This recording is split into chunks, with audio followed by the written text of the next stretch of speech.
Hello, dear friends. Welcome back to my channel, Tripura Culture and People, powered by My Culture, My Tripura. आज के video में हम जानेंगे त्रिपुरा के महान नेता कॉमरेड दसारथा डेब की प्रेरणादायक कहानी के बारे में। एक ऐसे नेता जो शिक्षा सुधारक थे और त्रिपुरा के आदिवासी लोगों की सच्ची आवाज थे। तो अपनी चाय लेकर आराम से बैठ जाइए और चलिए जानते हैं उस व्यक्ति की जिंदगी के बारे में जिसने आज के आधुनिक त्रिपुरा को गढ़ने में बड़ी भूमिका निभाई।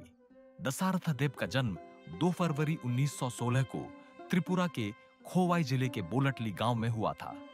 वह त्रिपुरी जनजाति से संबंध रखते थे। उनके जीवन के शुरुआती साल आदिवासी समुदायों को आने वाली सामान्य कठिनाइयों से भरे थे, जिसमें शिक्षा की कमी और आर्थिक परेशानियां शामिल थीं। इन मुश्किलों के बावजूद डेब ने अपनी पढ़ाई को गंभीरता से जारी रखा और 1943 में अगरतला से मैट्रिकुलेशन पूरा किया और 1945 में वृंदावन कॉलेज हबीगंज से ग्रेजुएशन किया। इंटरमीडिएट और बीए पास करने के बाद डेबर्मा ने कलकत्ता यूनिवर्सिटी में एमए में दाखिला लिया। इसके साथ साथ वो कानून लॉ की पढ़ाई भी कर रहे थे। दिलचस्प बात यह है कि इस पढ़ाई के दौरान उन्हें आर्थिक मदद खुद महाराजा बीयर बिक्रम किशोर माणिक्य ने दी थी।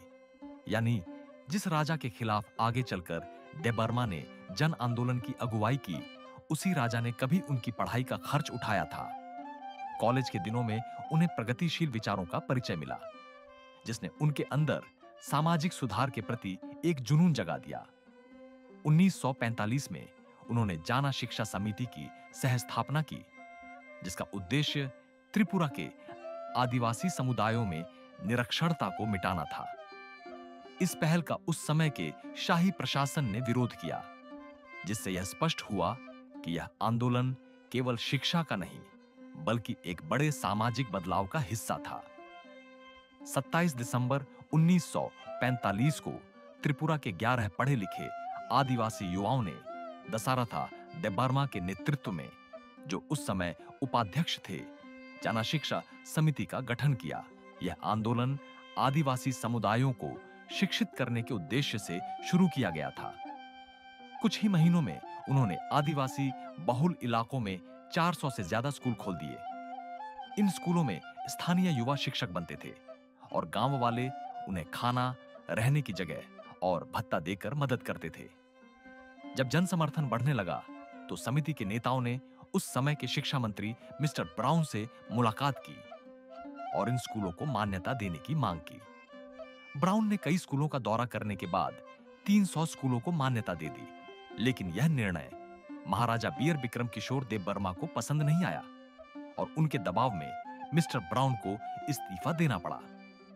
1946 में राजा ने गुप्त रूप से जना शिक्षा समिति के नेताओं की गिरफ्तारी के आदेश दिए।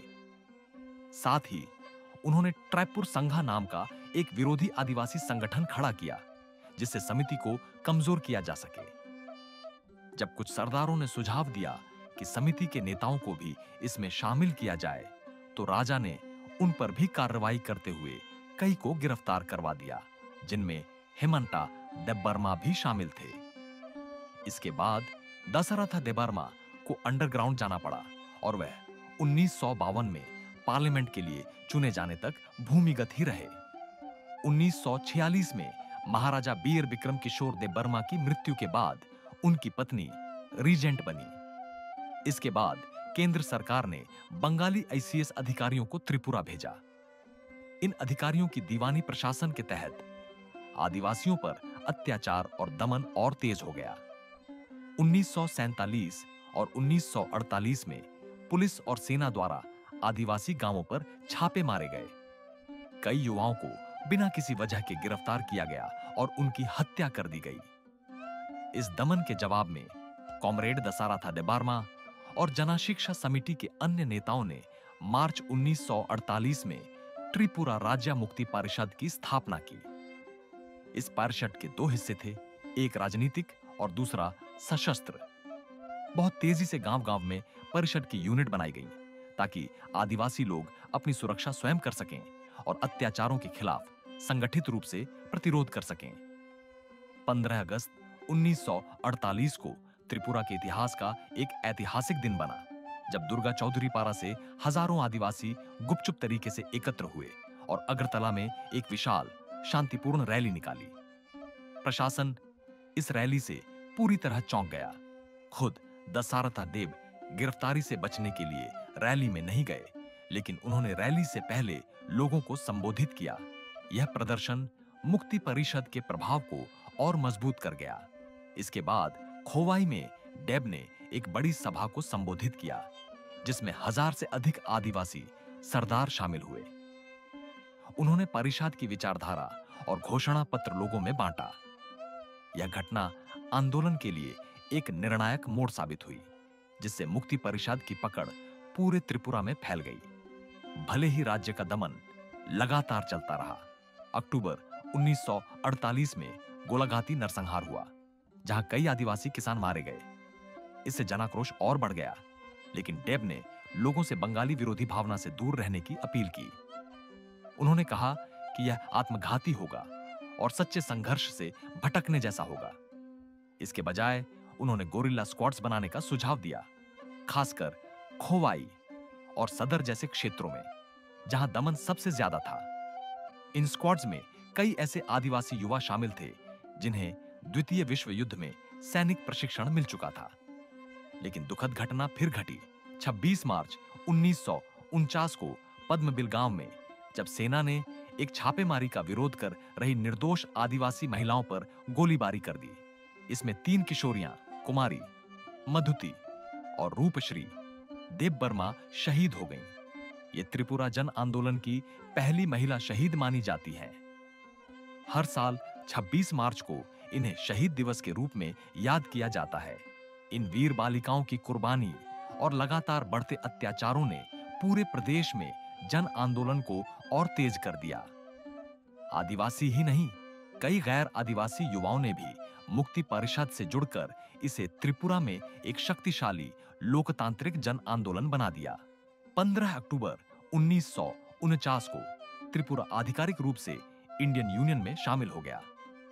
इसके साथ ही रीजेंसी और दीवानी शासन का अंत हो गया।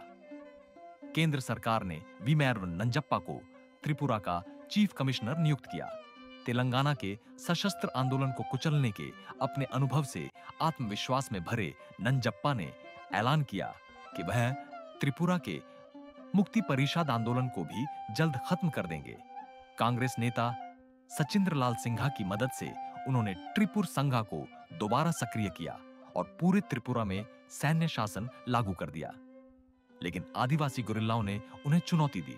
जल्द ही कई इलाके मुक्त भूमि कहलाने लगे, जहां मुक्ति परिषद की समानांतर सरकार चलने लगी। इस दौरान दसाराथा देबर्मा को लोग क्राउनलेस किंग कहने लगे। इसी समय मुक्ति परिषद और कम्युनिस्ट पार्टी के बीच रिश्ता और गहरा हुआ।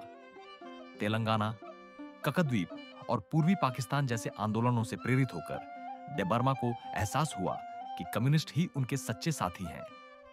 उन्होंने हेमंत देबर्मा को अगरतला भेजा ताकि औपचारिक रूप से पार्टी से जुड़ाव हो सके। यह त्रिपुरा की राजनीति में एक बड़ा बदलाव साबित हुआ। इसके बाद असम के कॉमरेड प्राणेश बिस्वस ने चच्चू बाजार में मुक्ति परिषद की एक केंद्रीय समिति की बैठक में भाग लिया। यह बैठक दासाराथा देबबर्मा के आमंत्रण पर हुई थी। बिस्वस ने कम्युनिस्ट पार्टी की विचारधारा और लक्ष्य समझाए। यह सुनकर समिति के सभी 41 सदस्यों ने सफेद कागज पर साइन कर कम्युनिस्ट पार्टी ऑफ इंडिया की सदस्यता ले ली। 1950 के दशक के मध्य में पार्टी को मजबूत करने के लिए सीनियर कम्युनिस्ट नेता निरिपेन चक्रवर्ती, विजय बसु और अन्य त्रिपुरा भेजे गए।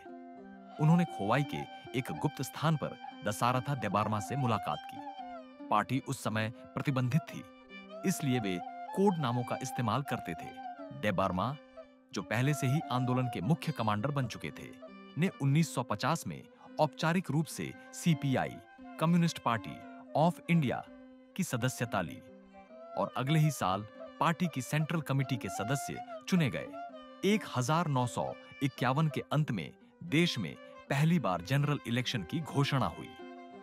आदिवासी क्षेत्रों में फैले सैन्य शिविरों के कारण मुक्ति परिषद के लिए सशस्त्र संघर्ष जारी रखना मुश्किल हो गया। एक केंद्रीय समिति की बैठक में, जिसमें चक्रबॉटी और बासु शामिल थे, डेबार्मा ने सुझाव दिया कि पार्टी को लोकतांत्रिक प्रक्रिया में भाग लेना चाहिए। चक्रबॉटी के अनुरोध पर डेब ने एक नोट लिखा, जिसे सीपीआई की पॉलिट ब्यूरो को भेजा गया।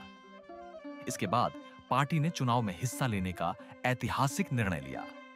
हालांकि डेबार्मा अभी भी अंडरग्राउंड थे और उन पर गिरफ्तारी का वारंट था, फिर भी 1952 में उन्हें ईस्ट त्रिपुरा एसटी सीट से उम्मीदवार बनाया गया। एक क्लेरिकल गलती के कारण उनका नाम दासाराथा डेबार्मा की जगह सिर्फ दासाराथा डेब लिखा गया और यहीं से वही नाम हमेशा के लिए उनका सार्वजनिक नाम बन गया।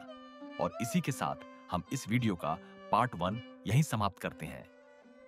अगले भाग यानी पार्ट 2 में हम जानेंगे कॉमरेड दासाराथा डेब का राजनीतिक सफर, TTAADC के लिए उनका संघर्ष और मंत्री के रूप में उनकी जिम्मेदारियां, साथ ही एक सामाजिक जागरूकता फैलाने वाले व्यक्ति के रूप में उनका योगदान। अगर आपको यह वीडियो अच्छा लगा हो तो लाइक और सब्सक्राइब जरूर करें और कमेंट करके बताएं कि आपको कौन सी बात सबसे प्रेरणादायक लगी। वीडियो को अपने दोस्तों और परिवार के साथ जरूर शेयर करें। फिर मिलते हैं दूसरे भाग में। तब तक के लिए खुलुम खा।